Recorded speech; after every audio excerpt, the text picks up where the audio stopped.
Good morning, students. How are you? I hope you all are well and safe at your home. So, students, today we will continue the chapter 4th in history, the Mughal Empire. And today we will discuss last topic of this chapter, that is Mughal administration. So, students, the Ain-e-Akbari, authored by Abul Fajr, provides us with a great deal of information about the system and administration as it excited during the period. What are the policies? What are the basic things that is included in Mughal administration? The Mughal Empire held absolute power and all decisions of the state were carried out in his name. The emperor was also the commander-in-chief of the army and chief authority in the matters of justice also. Okay? Army का commander chief, army का जो commander in chief होता था that is कौन होता था? वो सुल्तान। और साथ ही साथ जितने भी जस्टिस वाले मैटर होते थे उनको भी कौन हैंडल करता था? सुल्तान। And the nobles are other important officers in the empire on their position to the empire. जो नोबल्स होते थे वो अपनी पोजीशन पर जिस टाइप की उनको वर्क प्रोवाइड करता था, कौन? जो रूलर होता था सुल्तान, उसके अकॉर्डिंग वो लोग अपना वर्क करते थे। This centralisation of authority with the empire was the key feature of the administrative structure of the Mughal empire. ठीक है, किस तरह की अथॉरिटी थी? सेंट्रलाइज अथॉरिटी थी ना, एक ही जगह एक ही हाथों में वो सेंट्रलाइज थी, केंद्रित थी। The central administration machinery was based on the division of power among various departments. Means जो सेंट्रल एडमिनिस्ट्रेशन था उसने अपनी पावर्स को डिफरेंट जो डिपार्टमेंट्स थे उनके अंदर डिवाइड कर रखा था। So each under the charge of important ministers. ठीक है, डिफरेंट मिनिस्टर्स थे, उनके अपने फंक्शंस थे। लाइक एडमिनिस्ट्रेटिव डिवीजन की अगर हम बात करें मुगल एम्पायर में तो उसको हम 3 पार्ट में डिवाइड कर सकते हैं: divisions, officials and function of the officials. In the Mughal administration, Mughal empire, divisions are divided in provinces. Provinces that called subas. And who was the official of subas? Subas governed by subedar. And what was the function of the subedar? Was function of the officials are welfare of the people, looked after the welfare of the people and undertook activities such as building wells, rest houses, roads and so on. Next, provinces divided into sarkars, means districts. Official was headed by a फौजदार। इसका जो head होता था उसको क्या बोलते थे? फौजदार। And what is the functions of the फौजदार? फौजदार looked after law and order. Okay, फौजदार जो था वो लॉ एंड ऑर्डर की को देखता था, लॉ एंड ऑर्डर बनाता था।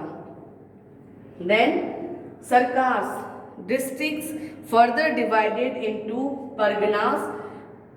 Parganas comprise several villages. Officials, shiqdar and the amir as administrative officials. And what was the functions? Functions: maintain law and order and land records along with the collection of revenue. Revenue means taxes. Farmers जो थे, किसान जो थे, अपनी land पर खेती करने के लिए टैक्सेस पे करते थे। उसकी ड्यूटी कौन निभाता था?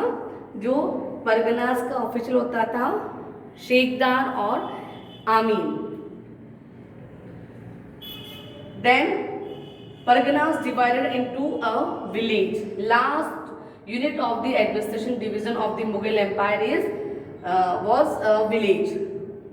Who was the officials of the village? Muqtadam and Patwaris. And what was the function of Muqtadam and Patwaris?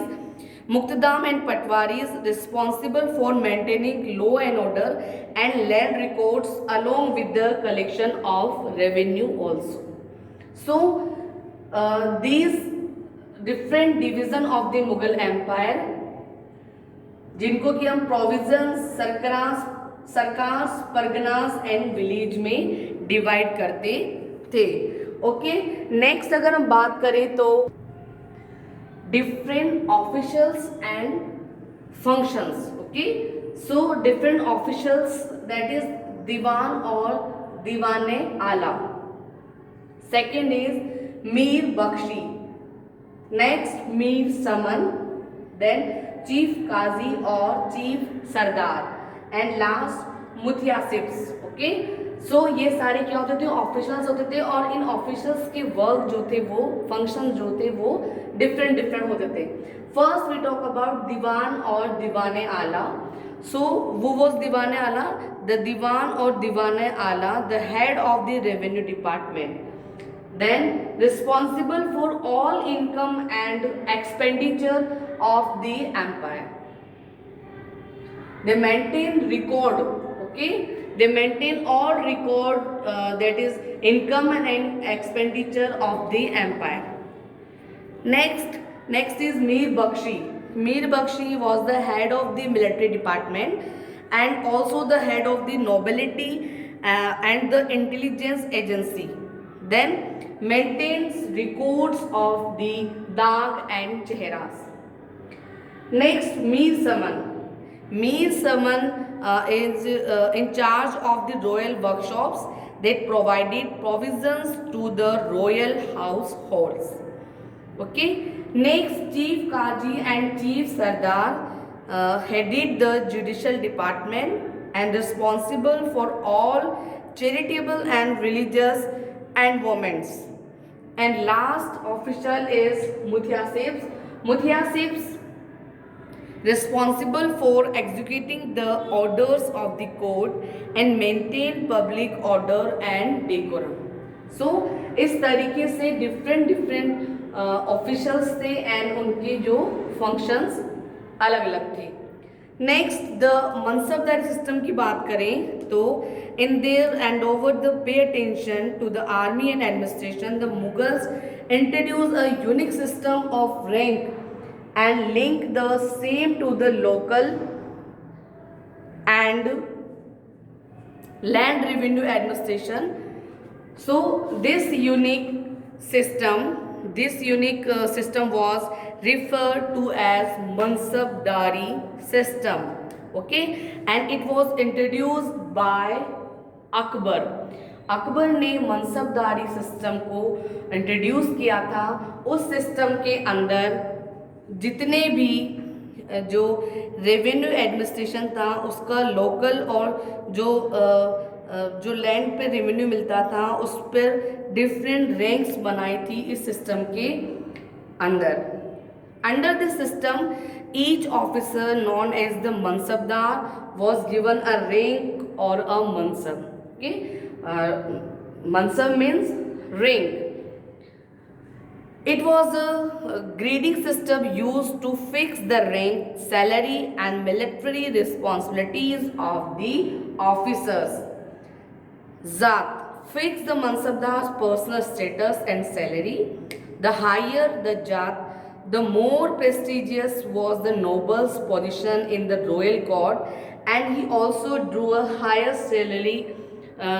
The lowest rank was 10 and his highest was 5,004 nobles. तो इस तरीके से जो उनकी सैलरी होती थी, जो इनकम होती थी, उनके अंदर भी रैंक बना रखी थी. Savar indicated the number of cavalrymen the Mansabdar could keep, and the Mansabdar received their own salary in the form of revenue assignments, that is called जागीर. जागीर क्या होती थी? एक बहुत बड़ी लैंड के ऊपर जितना भी रेवेन्यू कलेक्शन के थ्रू इनकम हो रही है, वो जो रेवेन्यू कलेक्शन के लिए जो लैंड है, उस लैंड को या उस पूरी ज़मीन को जागीर के नाम से जाना जाता था. Since the jagir were not hereditary, the mansabdars only enjoyed the right of revenue collection from the land assigned to him. जो भी उनको लैंड असाइन करी जाती थी वो उसके ऊपर रेवेन्यू कलेक्ट करते थे और वो असाइन लैंड को ही क्या बोलते थे? Jagir. You just see in movies like jagirdar, है ना। तो जागीरदार कौन होता था? जिसके पास बहुत सारी लैंड होती थी और वो उस लैंड से क्या लेता था? रेवेन्यू, टैक्स लेता था, कर। A mansabdar generally entered service at a low rank but rose higher through loyalty. सो इस तरीके से जो अकबर की पॉलिसी थी दैट इज मनसबदार सिस्टम, जिसमें कि जो लैंड थी, जो जमीन थी, उसके बिहाफ पर different ranks, different categories divide करी गई थी और उन्हीं कैटेगरीज को मनसबदारी सिस्टम का नाम दिया गया था। सो that's all for today. Next class we have discussed next topic. So thank you and have a nice day.